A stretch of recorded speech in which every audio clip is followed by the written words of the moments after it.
Assalamu alaikum, my brothers and sisters.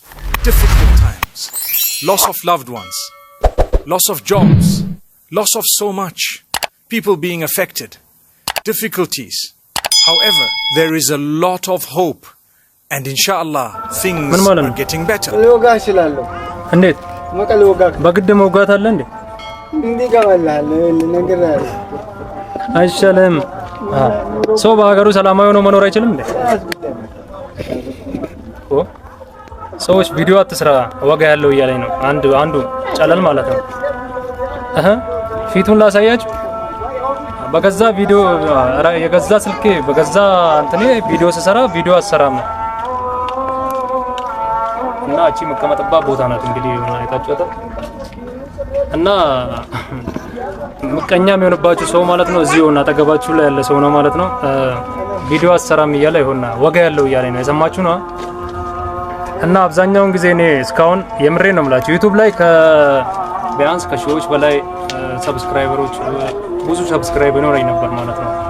እና እኔ ሰው ሰማው ግልጽ ነው። ሰው መስማት አይሆንም። አችልም ብሎ ያለ እጃቸውን አጣጥፎ ሰፈር ላይ ቁጭ ብለው አችልም አንተ አችልም የተማደርስም ብለው የትኛውን ሰብስክራይብ ለማግኘት ነው ምናምን ይላል። እና እነዛ ሰዎች አንተ ላይ ተጽዕኖ ይፈጥራሉ፣ አንቺ ላይ ተጽዕኖ ይፈጥራሉ። ስለዚህ አትስሚ። ቪዲዮች ሰርተሽ ምግብ ሊሆን ይችላል ስትሰሪ፣ እንደዚህ የተለያዩ ስራዎችን ስትሰሪ፣ ቤትሽን ጠርጊ ሊሆን ይችላል፣ የተለያዩ ልብሶችን ስታጥቢ ሊሆን ይችላል። ለሴቶች ነው ይሄ። እና ቪዲዮችን ሰርተሽ ልቀቂ። አትስሚ፣ ማንንም ጓደኛሽን አትስሚ። ግልጽ ነው። ስለዚህ ማለት ነው እኔ አልሰማም ማንንም። እዚህ እኔ ማለት የተለያዩ ብልግና ቃላቶችን ተጠቀማለሁ ሳይሆን በኖርማል ቪዲዮ ለቅቄ ቪዲዮ ሰራለሁ፣ የተለያዩ ቪዲዮችን ማለት ነው። ስለዚህ ማንንም አትስሚ። እኔ የዛኔ የተሰማዋቸው ሰዎች አሁን ላይ እኔ ላይ ጉዳት ፈጥሮብኛል። ግልጽ ነው። ተጽዕኖ ፈጥሮብኛል።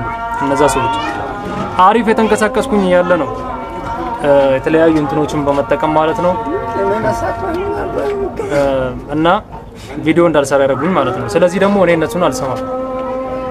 አሁን የፈለጉትን ያምጡ ማለት ነው። ይሄ ለዩቲዩብ ነው የሰራሁት ማለት ነው። ስለዚህ ሁላችሁም ሰብስክራይብ በማድረግ ማለት ነው ዩቲዩባችንን ተቀላቀሉ ማለት ነው። አመሰግናለሁ። እና ደውል ምልክቷን በመንካት ማለት ነው ሰብስክራይብ በማድረግ ኮሜንት ላይ ሜንሽን በማድረግ ማለት ነው ለ5 ሰዎች ሼር አድርጉልኝ ይሄን ቪዲዮ። ቴንክ ዩ